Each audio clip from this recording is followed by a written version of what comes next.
ng Church, wala pong iba kung hindi si Sister Gemma. Hallelujah.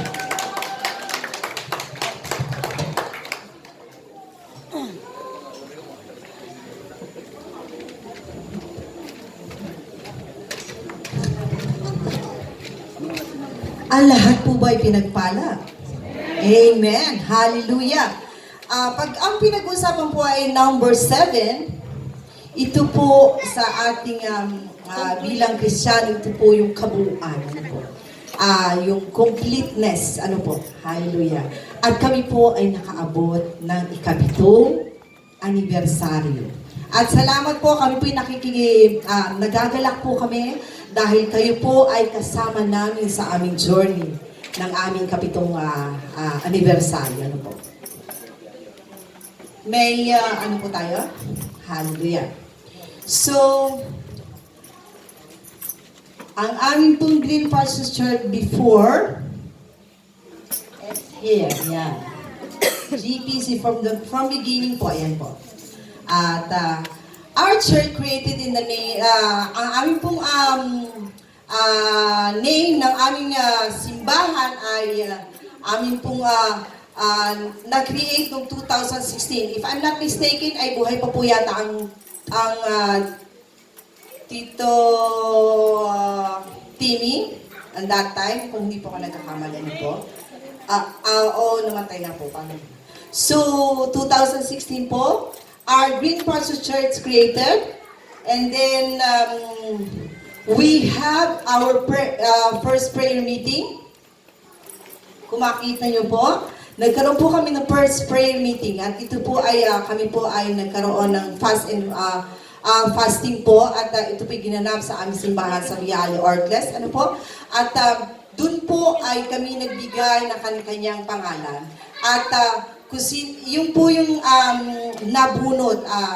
Ito po yung, ako po yung nakapagbigay ng pangalan ng Green Pastures Church dahil God given me the vision, ano po, na nakita ko po sa vision ko na meron pong luntiang sa aking vision, at ito po na ibigay kong pangalan, Green Pastures Church. Doon tayo kung saan tayo ay nanahan sa luntiang presensya ng Panginoon. Ano po? At ang first anniversary po namin ay naging team po namin ay For With God Nothing Is Impossible sa Luke 1:37. Ano po? At ito po'y ginanap ng aming anniversary 2018. At naganap din po ang aming first outing sa park. Kung di po ka nagkakamali sa may Corvetto, ano po?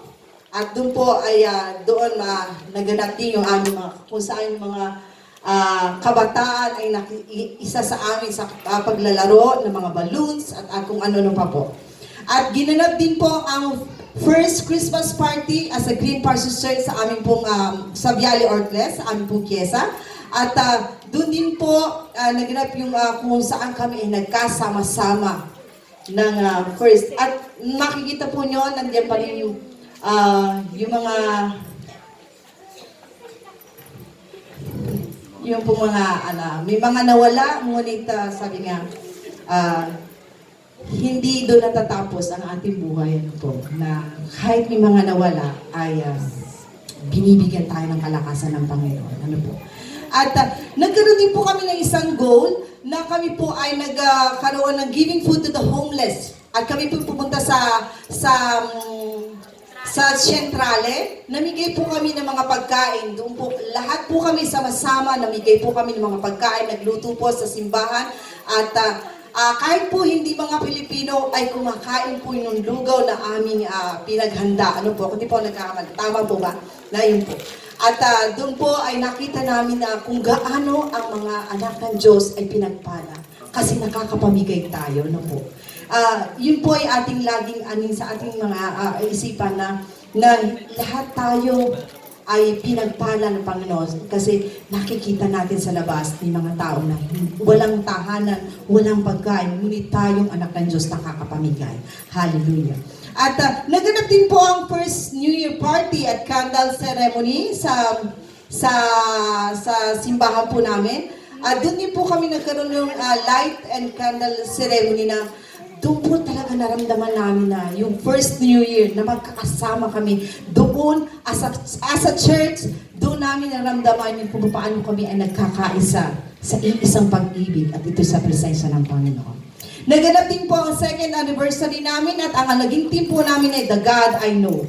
It was 2019. Ayan, hallelujah. At makikita rin niyo po, dahil ang mga church, ang Green Pastures Church ay mahilig kumain, budol fight after budol fight po ang ginagawa namin. So, makikita nyo kung gaano kalulusog ang Green Pastures Church. Ano po? Hallelujah.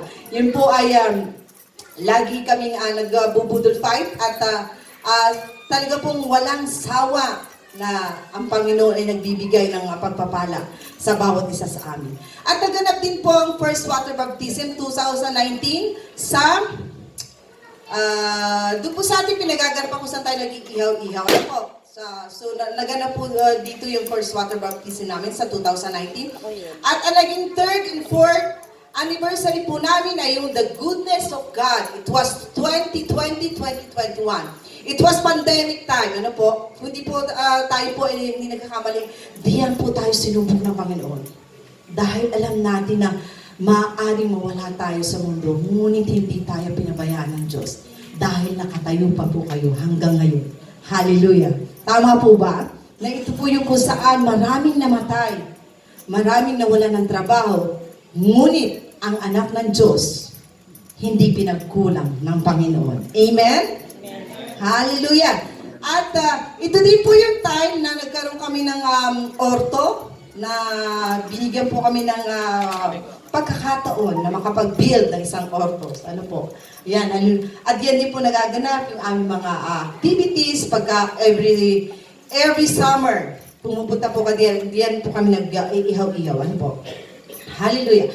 At naganap din po ang aming Christmas party. It was 2021 na kahit pandemic, naroon kami at magkakasama para sa aming Christmas party.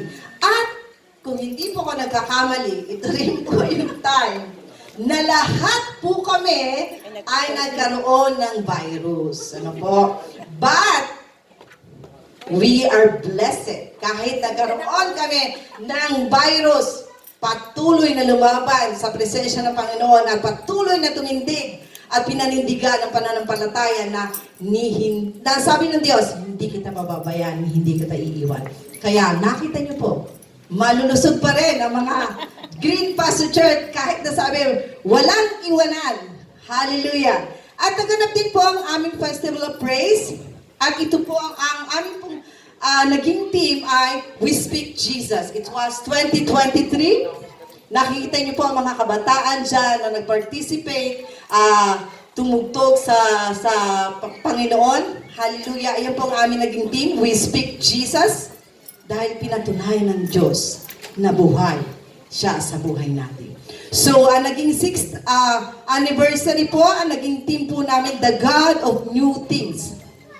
It was 2023, ano po? Dito po sa 6th anniversary nito, dito gumawa ng mga bagong bagay ang Panginoon sa buhay namin. So, kaya po hanggang ngayon ay nakatayo at nagbibigay kagalakan at nagbibigay ng papuri sa ating Diyos. So, ito po ang history ng Green Pastures Church. To God be all the glory and